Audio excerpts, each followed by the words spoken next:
कुंवर कन्हैया का और राधा को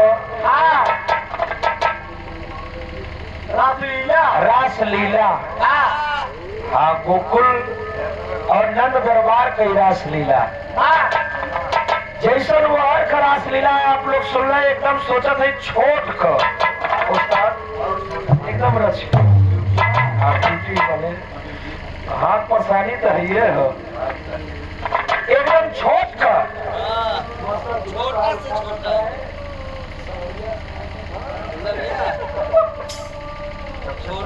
छोटा छोट का रासलीला जैसा कुंवर कन्हैया पे आप लोग उधर से सुने कुंवर कन्हैया के जब जब जब मन भयान की है तब वो अपन रासलीला रच करके दिखा दिए। बड़ा बढ़िया प्रसंग है आप लोग सुन रहे साधा चले देश बरसाने गोदनहारी बन के कुंवर कन्हैया गोदनहारी बन के चल रहे गोपियंस के गोदना गोदा बिन वहां जाके लगे चिल्लाओ गोदना गोदावा बिन लगते छिड़ता है। 4 लाइन भूमिका में हम उस्ताद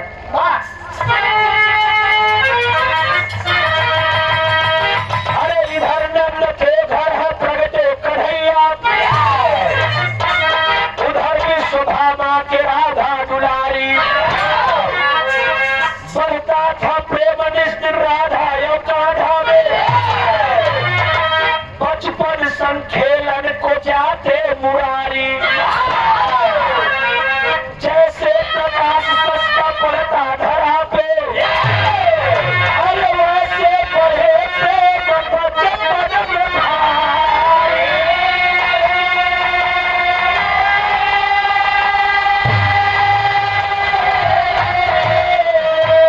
अरे खेलत खेलत एक दिन अरे दिन करा डूबे नंद बाबा से आकर के बोली राधा दुलारी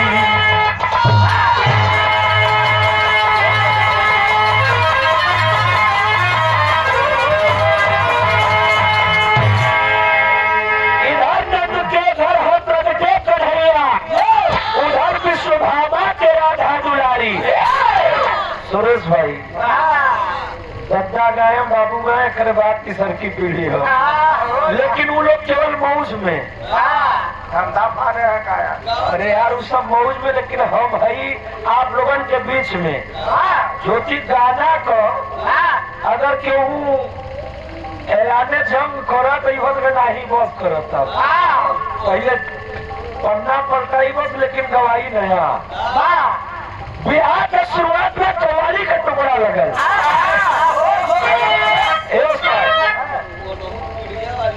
अच्छा पेटे का पानी नहीं पछता हर पीढ़ी वाला तो हर विधान में कवाली का टुकड़ा लगल एक आशिक कह रहा है उस मालिक से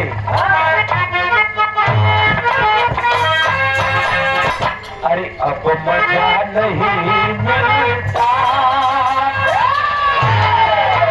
अरे अब मजा नहीं मिलता अरे दूर रह के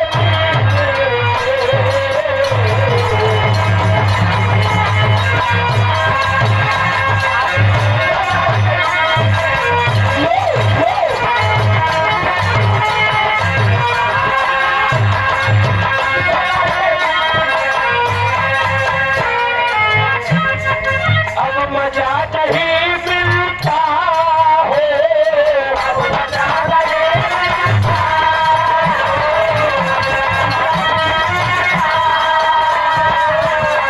अरे दूर रह के जीने में याद भी बुला लेना या मालिक बुला लेना अरे हमको भी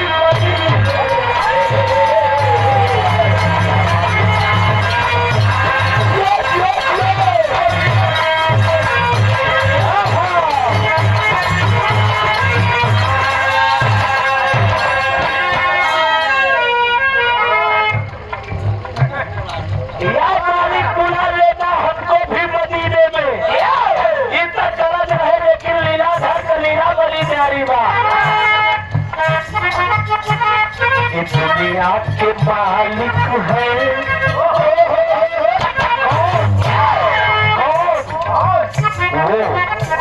वो दुनिया के मालिक है। अरे इनकी क्या कहानी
मान के चला कि 6-7 साल 6-7 वर्ष का उम्र रहे राधा और कान्हा को। दोनों जने मिलके खेलत रहे, खेला कर रहे थे। उसी समय की कहानी है। लीलाधर की लीला बड़ी न्यारी है।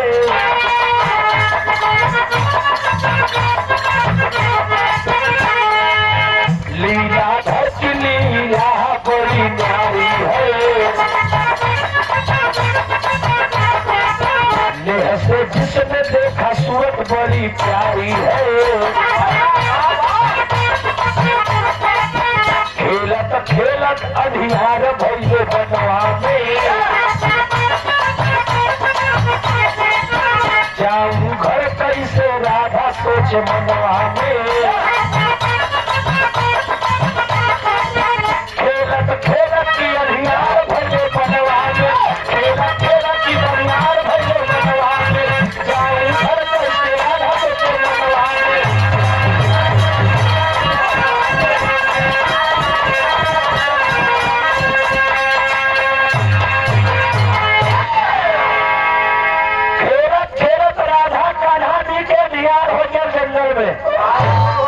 अब राधा सोचने लगी कि मैं अपने घर कैसे जाऊंगी।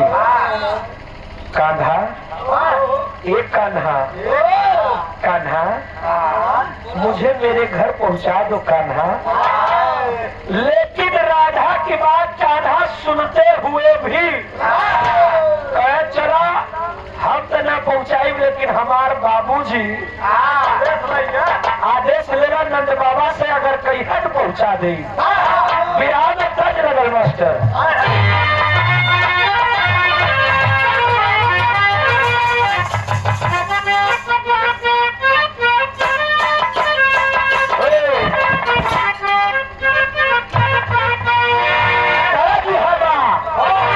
अरे नदिया, अरे गंगा किनारे मोरा डाल, अरे घर पहुंचा देवी मैया। ये तो तरज रहे, लेकिन हमारे गाना में भाव मिला।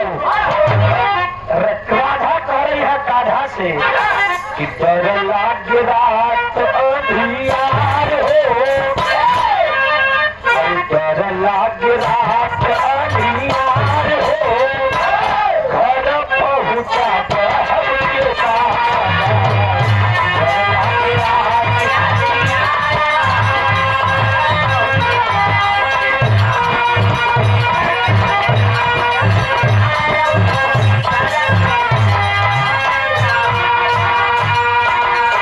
घर पहुंचा बाबू से मिला।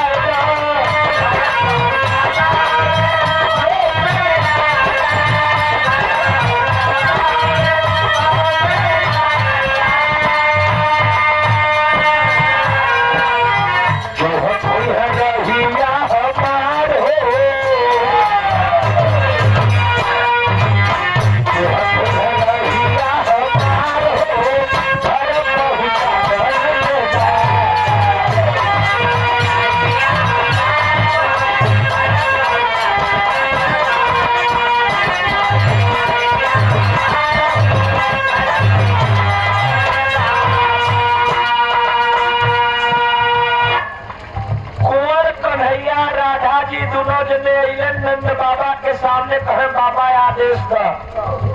कहे काहे भी, कहे राधा अकेले जाए न पई है।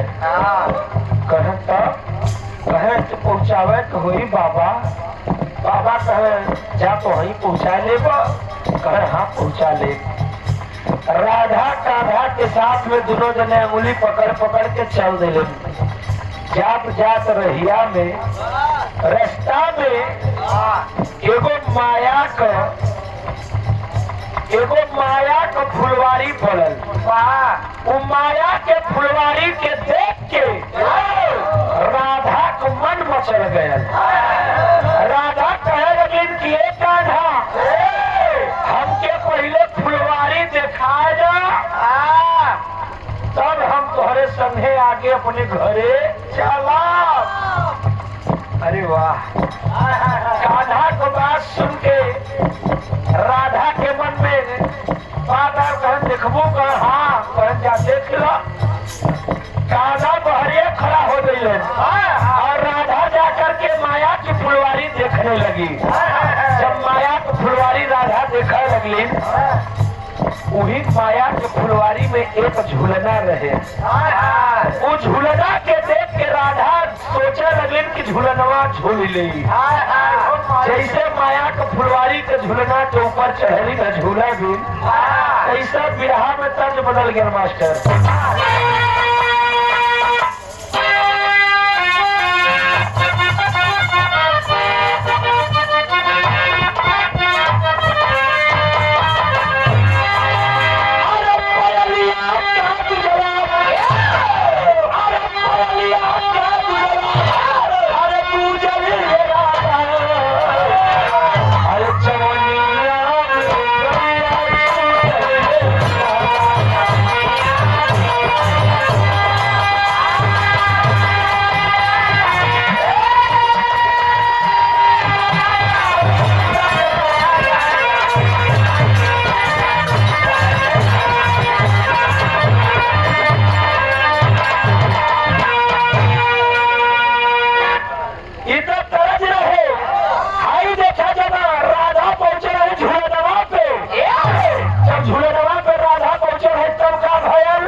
राधा के कान्हा बुलावत है, कान्हा के राधा बुलावत है। झूलवा पे कान्हा के राधा बुलावे, आवन श्यामन कपिया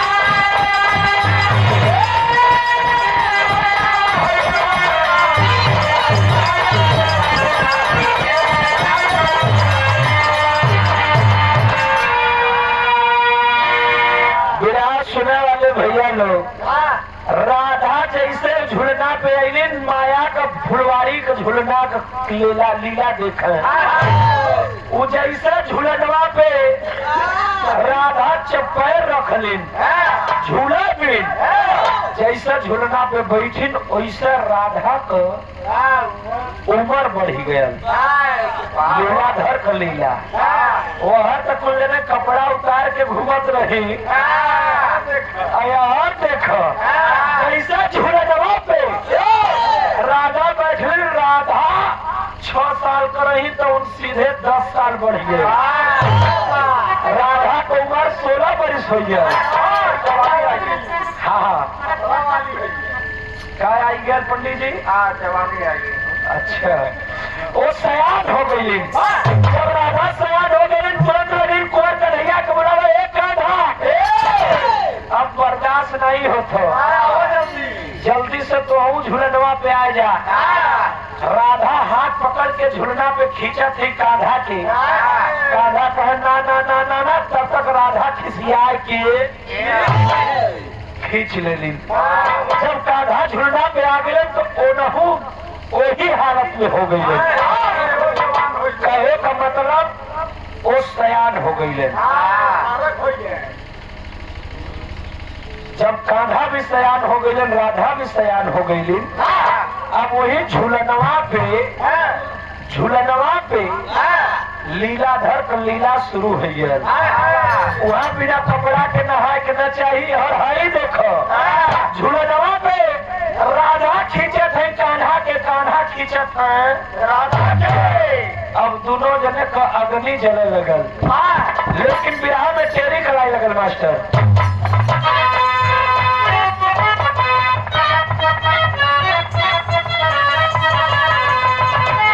अंगड़ाई अरे अंगड़ाई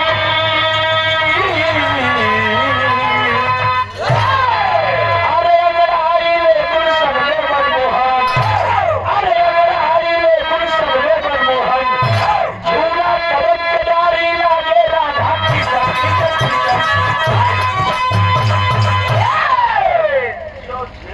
अब वही की सही हो पट्टे एकदम सही। यही के इलाहाबाद में जाओ। अरे राम राम राम राम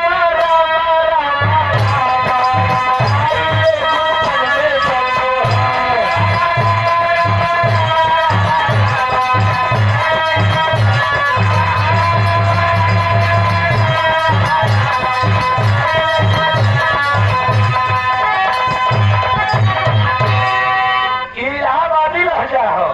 लेकिन आई देखा अंगड़ाई ले गुलशन में मनमोहन। पूरा कदम के डारी राधा लागी खींचन। अंगड़ाई ले गुलशन में मनमोहन।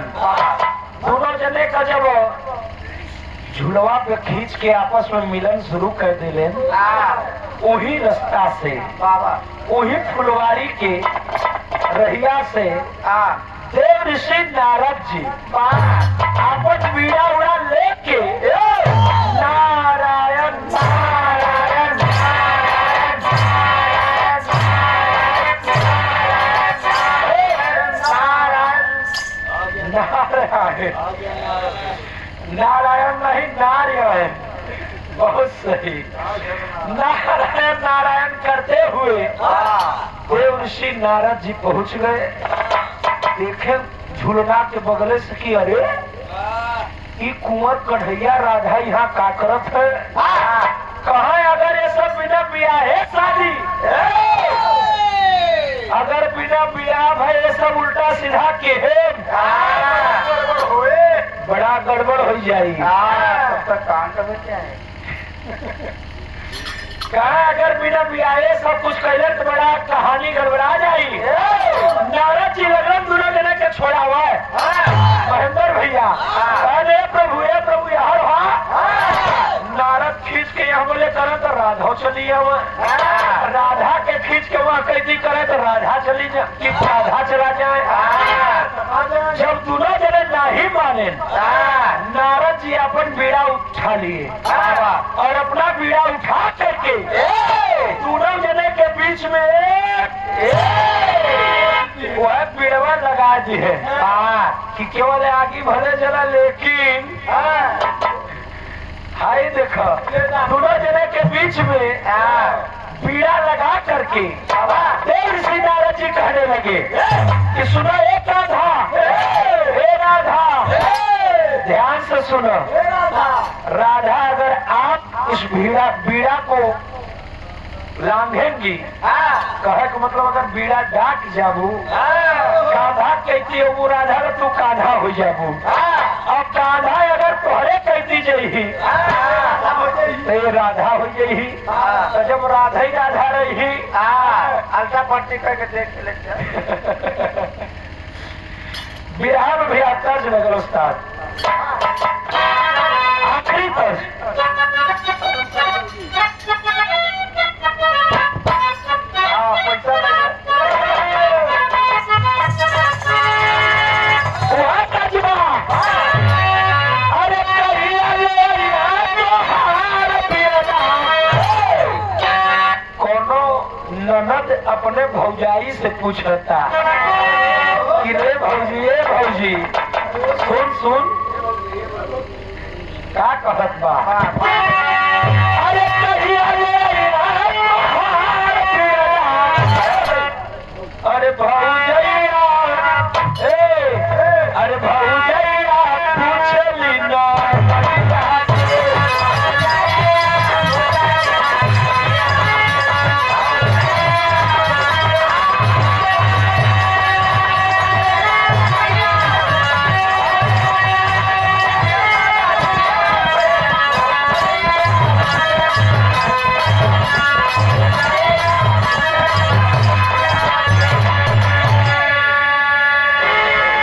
लेकिन हमारे गाना का फर्ज का हो अरे राधिका के देखे बेहारा रसिया अरे बेहारा रसिया श्याम चढ़ी गए अरे श्याम चढ़ी गए मोर ही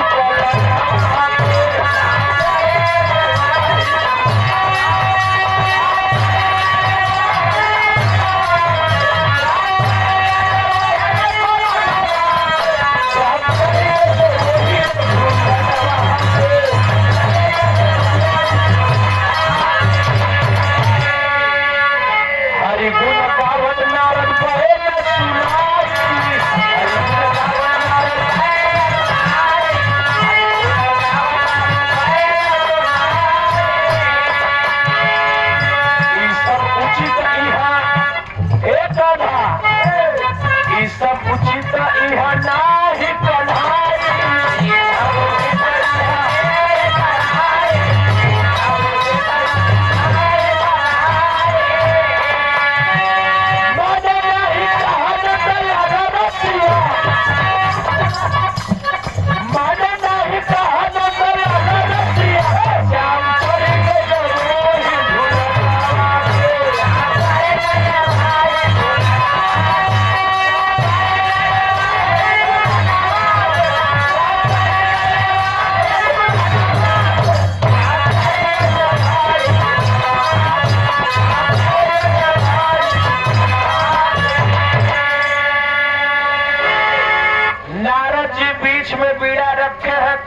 शर्त अपना बतला दिया कि बीड़ा अगर आप क्रॉस करेंगे तो आप राधा बन जाएंगे और राधा अगर आप बीड़ा क्रॉस करेंगी कान्हा की तरफ तो कान्हा बन जाएंगी। दोनों जने मन नहीं मानल कहियो नहीं आलटा पलटी के देख ले और नारद जी वहां से चल दिले अपन हल्ला मचावट पहुंच गए देवलोक में। अरे बाप रे बाप अरे बाप रे बाप अरे बाप रे बाप घोर अनर्थ का भैल कहर कान्हा राधा पगलाई गेल बाहे वही फुलवरिया के बीच में कान्हा राधा पगलाई गेल बाहे। दोनों जने उल्टा पलटी गेम खेलता है लेकिन जब पहुंचले सबसे पहले नारद कौने जगह आल्हा लगल मास्टर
बजावत बैंड सुनावत यहाँ को कहानी छोड़ के पहुंच गए खाली हाथ पाओ।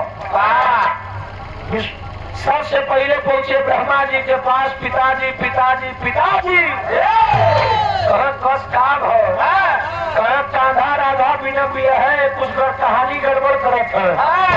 कहे तो कांधा के समझावे वो नहीं विष्णु वो नहीं क्षीर सागर तरह होइया वो नहीं राम वो नहीं श्याम ये तो घोर अनर्थ बा। एक उपाय हमरे लगे कुछ नहीं हो। चलो सीधे शंकर भगवान के लगे। ब्रह्मा जी नारद जी पहुंचे शंकर भगवान के लगे। बाबा देव में देव महादेव आप कौन उपाय कहे एक और बात तो उपाय नहीं। चला विष्णु के भगवान के लगे। विष्णु जी के पास तीनों जने मिल के आ गए वही फुलवारी में संगे संगे नारद जी। जब फुलवारी में आके सब देखत है कहे कहो तो कांधा बड़ा गड़बड़ करत है। सब कोई तीनों देवता संगे नारद जी मिल के कांधा के बुलाए ले लेन। कहे कांधा अपने मन में जवन तो है मन आवे तवन दुखे है लेकिन कुछ समय हमारा सबका बतिया मान ले। पहले बियाहवा कैला बियाहवा करने के बाद फिर जवन मन हो तब तवन के हाँ के पिया भैया पहले तब से हमारा आखिरी हो खड़ी। हाँ मेरे सबके चाहिए पियावा तब से हम हाँ गर्मावत रहे भाई भाई। तीनों जने पहले साथ खड़ी के लाइन में।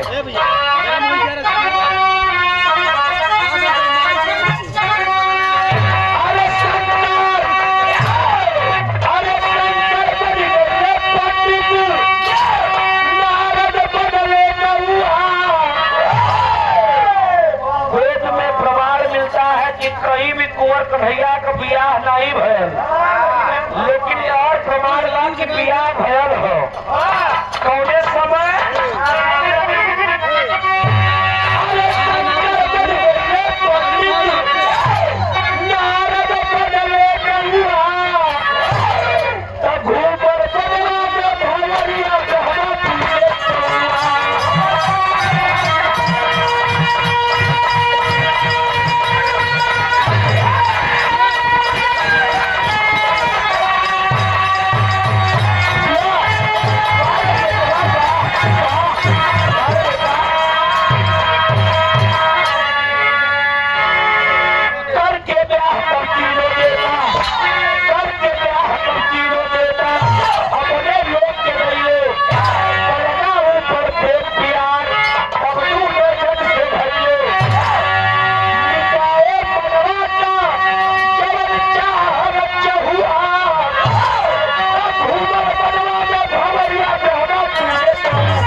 सब कुछ व्यवस्था कर तीनों जन ब्रह्मा विष्णु महेश और राधा कांधा के बुला के नारद जी नाऊ बन गए। और सुनो उस्ताद नारद नाऊ बन गए और ब्रह्मा जी पिता बन गए। ब्रह्मा जी पिता बन के लगन पाँव पूजे और शंकर भगवान पंडित बन गए। शंकर भगवान पंडित बन के लगन पूजा पाठ करावा बियाह करावे लगले। हम जानत है वहाँ दवाई के अंदर चलबे न करे कुछ काम है। अच्छा रखे हैं बहुत हो।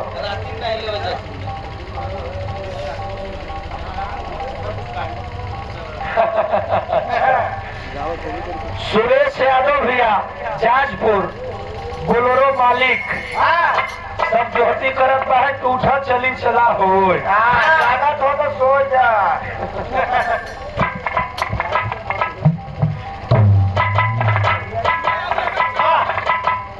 चाय? हाँ हाँ जरूर दिए हम दिए हैं। हाँ मिला है मिला है।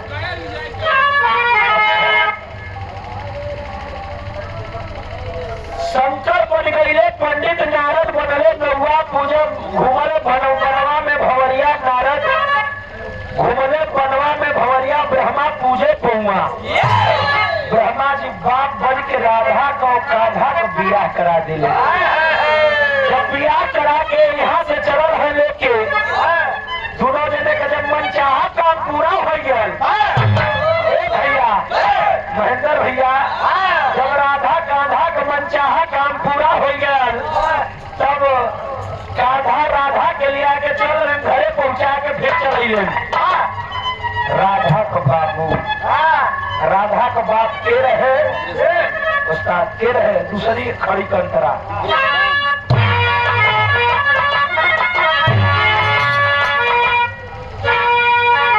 बालक हो गई है दोनों जन जब राधा से उतरे अरे रोने लगी राधा रानी आई जब की धारे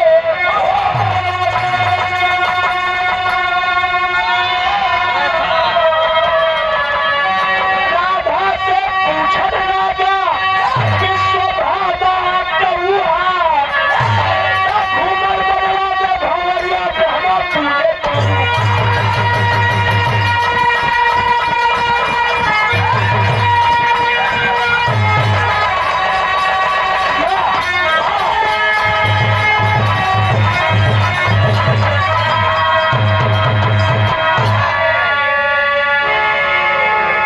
राधा के जब छोड़ के कान्हा चल रहे अपने महल की तरफ यशोदा माई नंद बाबा की लगी तो यह घरवा राधा रोवे लगली। जब राधा रोवे लगली राधा के बाबू विश्वभामा विश्वभामा हाँ वृषभान वेद में शुद्ध लिखा हुआ शब्द वृषभान है लेकिन वो वृषराज के जातक के नाते उन्हें वृषभान कहा जाता था। विश्वभामा शब्द से पुकारित है कई बार उन्हें पुकारा गया है। वह विश्वभामा जब त्रेता रहे तो उन्हें कौवा बना रहे जब सीता माई के स्तन में चोट मारे रहे क्यों क्यों कहे यहाँ क्यों क्यों कहे पैर में अलग कहानी है। वेद में भेद नहीं भेद है विद्वानों में। हाथ जब छनब तब जनब जब छनब न करब तो का जनब। हाई देखा राधा रोवा लगली राधा से आके उनके बाबू विश्वभान पूछे लगले ए राधा का भयल काहे भी रोवत हो कहा हमारे संगे फुलवारी में कांधा ऐसा ऐसा क्या गुस्से में आकर के विश्वभामा राधा को बियाह गोवर्धन के संग कर दिले। जब गोवर्धन के संगे राधा का बियाह हो गया देखा है जब बियाह हो के विदाई हो लगा सब देवी देवता है राधा के सामने ब्रह्मा विष्णु महेश भी आए। राधा हाथ जोड़े कहे प्रभु कह आज तक तो ही गोकुल दरबार कल हम चल जाए फिर गोवर्धन की नारी के रूप में लेकिन हमारे ऊपर जब कांधा लांछन लगाए हैं वो लांछन हमारे हटी कैसे। तीनों देवता कहे का चाहिए कहे कांधा से पहले हमार नाम हो चाहिए भले 7 अवतारी 16 सत्ता भले अवतारी है कि कांधा से पहले हमार नाम हो चाहिए। तीनों देवता वरदान देन जाए वस्तु पहले राधा तब श्याम पहले सीता तब राम जब छनब तब जनब। ये देखो वो है आशीर्वाद आज पूरी दुनिया गावत बा कहा तने से काम न चली कहा तब के तने से काम चली कहा सुना लांछन हमार तो हट गया लेकिन गोवर्धन नारी में यह राधा सदैव प्रतिव्रता रहेगी तो कांधा के नाम की।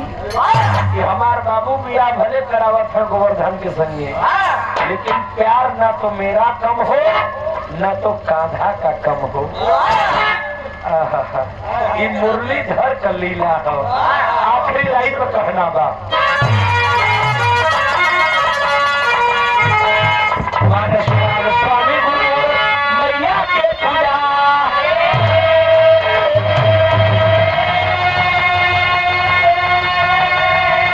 अरे कविता लिखे बिजराल यादव अपने कलम सवारी